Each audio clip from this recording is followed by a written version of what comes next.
আপনারা বার্ধক্য ভাতা পাচ্ছেন, রেশন পাচ্ছেন, লক্ষ্মী ভাণ্ডার পাচ্ছেন, আবার কিসের নাগরিকত্ব? কিন্তু আমরা আপনাদের কাছে সবসময় বলেছি যে আপনারা যখন ভিসা পারমিট করতে যান তখন ৭১-এর আগের দলিল আনতে বলা হয়। সেক্ষেত্রে আপনারা সমস্যার মধ্যে পড়তেন। তাহলে আপনাদের সরকার পুলিশের ডিআইবি স্বরাষ্ট্রমন্ত্রীর হাতে, স্বরাষ্ট্র দপ্তর আগে মুখ্যমন্ত্রীর হাতে ছিল, এখনো আমার হাতে আছে। তাহলে এই প্রশ্নটা কেন করেন? তার মানে সিএ এর প্রয়োজনীয়তা ছিল।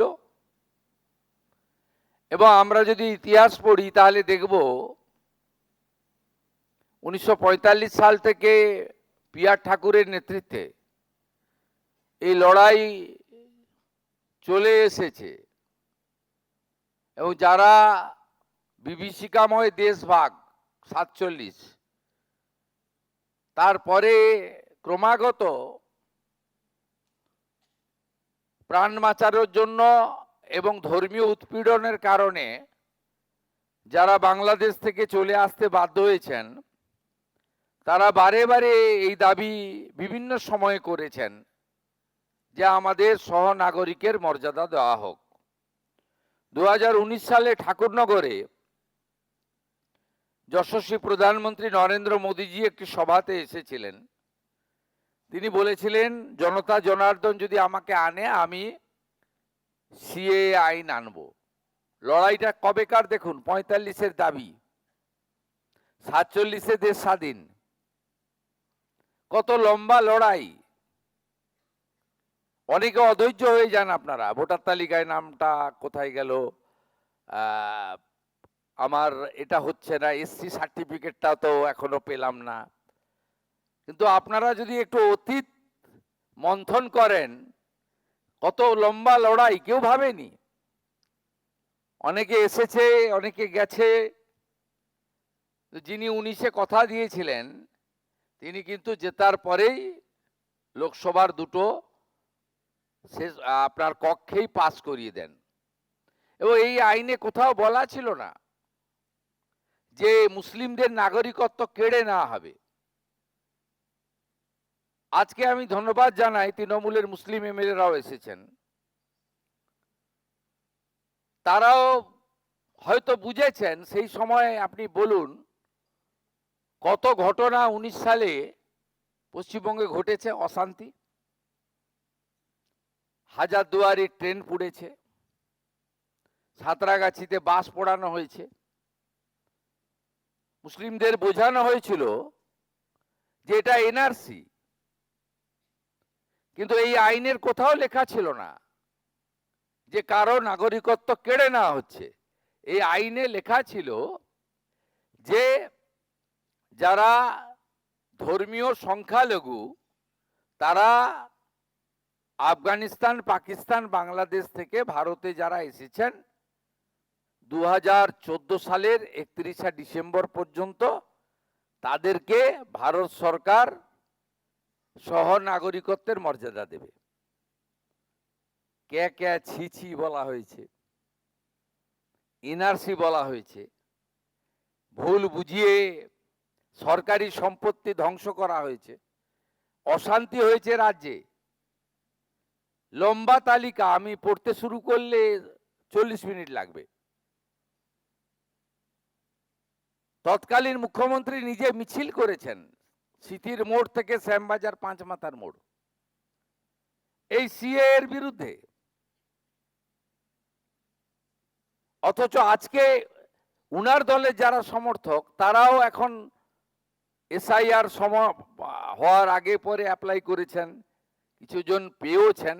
এভাবে তো হয় না। সরকার তো নীতি তৈরি করে সকলের জন্য, কোনো একটা নির্দিষ্ট দলের জন্য, ব্যক্তির জন্য নীতি তৈরি হয় না। ২০২৪ সালে তারপরে মাঝখানে বলা হলো যে আইন তো হয়েছে, কার্যকর তো হচ্ছে না। বলা হলো প্রধানমন্ত্রী এবং আমরা জুমলা, মানে মিথ্যা প্রচার করি। হিন্দিতে জুমলা বলে, বাংলায় মিথ্যা। অনেকে বিভ্রান্ত হলেন। হ্যাঁ, সত্যি তাই তো। 19-এর আইন 20 গেল, 21 গেল, 22 গেল, 23 গেল, কার্যকর হয় না কেন? প্রথমত স্বরাষ্ট্রমন্ত্রী একবার এসেছিলেন, ওখানে আমি সঙ্গে ছিলাম ঠাকুরনগরে। তিনি বলেছেন কোভিডের জন্য করতে পারিনি, 20, 21, 2 সাল কোভিড ছিল, ভ্যাকসিনেশন চলছিল, বলে এগুলো কমপ্লিট হয়ে যাক, করে দেবো। রুল মানে আইনের পরে রুল বের করতে হয়। ঠিক 2024 সালে 6 মার্চ ভারতের স্বরাষ্ট্র দপ্তর রুল জারি করে দিল। রুল জারি যেই হয়ে গেল, তখন আগে যারা পশ্চিমবঙ্গে শাসক ছিলেন, যারা সিএ এর বিরোধিতা করেছেন, সিএ কে এনআরসি বলেছেন, মুসলিমদের ভুল বুঝিয়ে খেপিয়েছেন সিদ্দিকুল্লাহ চৌধুরীর নেতৃত্বে, সেই তারাই বলল একদম অ্যাপ্লাই করবেন না। অ্যাপ্লাই করলে কি হবে? আপনি চাকরি করেন, চাকরি যাবে। আপনি পেনশন পান, পেনশন বন্ধ হবে। আপনি রেশন পান, রেশন বন্ধ হবে। আপনি ভাতা পান, ভাতা বন্ধ হবে। আপনার ছেলে মেয়ে স্কুলে যায়, স্কুলে যাওয়া বন্ধ হবে। তখন আপনাদের মধ্যে একটা বড় অংশ ভাবলো সরকার বাহাদুর বলছেন, তাই আমরা আবেদন করব না। আমরা যত বলি আবেদন করুন, বলছে না আবেদন করব না।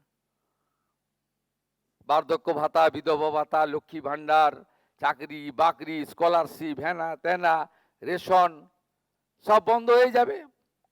সরকার যখন বলে, তোর মানুষ সাধারণভাবে বিরোধীদের কথা শোনে না, সরকারের কথা শোনে, মুখ্যমন্ত্রীর কথা শোনে। তা শুনলো, আবেদন টাবেদন খুব কম সংখ্যায় হলো। যেই ভোটার তালিকার এসআইআর শুরু হলো, তখন উনারাই মুখে না বললেও ভিতরে ভিতরে বললেন, রানাঘাট, বনগা, বারাসাতে আবেদন করে দেন, আবেদন করে দেন, আবেদন করে দেন, এছাড়া কোনো বিকল্প রাস্তা নেই। এ তো একটা মিথ্যার উপরে দাঁড়িয়ে এত বড় অধিকার, এই অধিকার থেকে আপনাদেরকে বঞ্চিত করা হয়েছে। ভারতবর্ষের সব রাজ্যে, গুজরাটে, রাজস্থানে, সেখানে ভারত সরকার রাজ্যকে দিয়ে দিয়েছে। ডিস্ট্রিক্ট ম্যাজিস্ট্রেটরা তারা দ্রুত হিয়ারিং করে নিষ্পত্তি করছে। এখানে আগের সরকার বিরোধ করেছে, তারা চায়ওনি, নেয়ওনি, ভারত সরকার দেয়ওনি।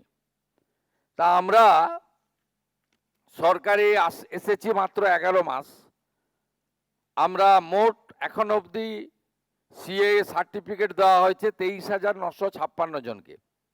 এই 11 সপ্তাহে আমরা দিয়েছি 5,966, এবং মোট আবেদনকারীর সংখ্যা 2,30,605। আমরা আজকে সার্টিফিকেট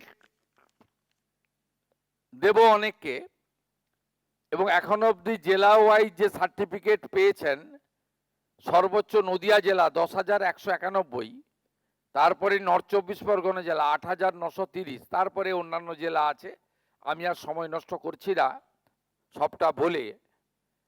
আপনাদের কাছে আমি এখনো যারা আবেদন করেননি তারা আবেদন করুন, এবং আপনাদের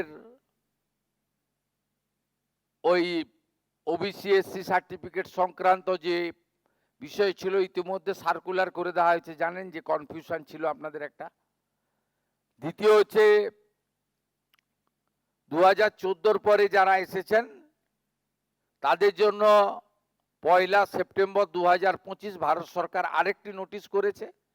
31/12/2024 পর্যন্ত তাদের এই সিএ এর আওতায় আনার কথা বলা হয়নি আপাতত, কিন্তু বলা হয়েছে কোনো পুলিশি হয়রানি তাদেরকে ভারতবর্ষের কোনো পুলিশ করবে না, পশ্চিমবঙ্গ পুলিশও করবে না। এই সময়কালের মধ্যে যদি সিএ এর আওতায় পড়েন, এমন কেউ জেলে থাকেন বা জেলে গিয়ে থাকেন, তার তালিকাও আপনারা দেবেন। আমরা তাদের সরকারি পিপিকে দিয়ে জামিনে মুক্ত করার ব্যবস্থা করব। কোথাও কাউকে পুলিশ হয়রানি করছে না, করবেও না। আর দ্রুত আপনারা আবেদন করতে শুরু করুন। মাননীয় কেন্দ্রীয় স্বরাষ্ট্র মন্ত্রীর নেতৃত্বে হাই লেভেল টিম পশ্চিমবঙ্গে 3 সপ্তাহ ছিলেন। অনেকগুলো পয়েন্টে আলোচনার সাথে সাথে সীমান্ত সুরক্ষা সহ তারা আমাদের বলেছেন। গতকাল আমি স্বরাষ্ট্র সচিব কেন্দ্রীয় ফোন করেছিলাম যে আমরা কতদিনের মধ্যে গুজরাট, রাজস্থানের মতো আমাদের হাতে পেয়ে যাব, পশ্চিমবঙ্গ সরকারের হাতে। অর্থাৎ আমরা ডিএম সাহেবদের দিয়ে বা ডিএম ম্যাডামদের দিয়ে দ্রুত নিষ্পত্তি করতে পারবো, অতি দ্রুততার সঙ্গে। উনি আমাকে টেন্টেটিভ বলেছেন যে প্রক্রিয়া শুরু হয়েছে, আগামী 1 মাসের মধ্যে আপনারা পেয়ে যাবেন। আমরা পেয়ে গেলে আমরা দ্রুততার সঙ্গে 6 মাসের মধ্যে যত সিএ আবেদনকারী আছে আবেদনকারীদের আবেদন নিষ্পত্তি করব। নতুন যারা আবেদন করেননি 31/12/2014 মধ্যে এসেছেন তারাও আবেদন করবেন। আরও সরলীকরণের ব্যবস্থা হবে এবং এটা হয়ে যাওয়ার পরে ভোটার তালিকায় নাম অন্তর্ভুক্তকরণ, তার পরবর্তী সময়ে এসসি সার্টিফিকেট যারা এর আওতায় এসসি আওতায় পড়ছেন এই বিষয়গুলিও সম্পূর্ণভাবে দেখে নেওয়ার দায়িত্ব আপনারা যাকে মুখ্যমন্ত্রী করেছেন সেই শুভেন্দু অধিকারীদের। আপনারা সবাই ভালো থাকবেন। আমি ঠাকুর হরিচাঁদ ঠাকুর গুরুচাঁদ ঠাকুরকে স্মরণ করে আপনাদের সকলকে অভিনন্দন জানিয়ে জয় হরিবোল মন্ত্রের মধ্য দিয়ে আমার বক্তব্য শেষ করলাম। ভালো থাকবেন।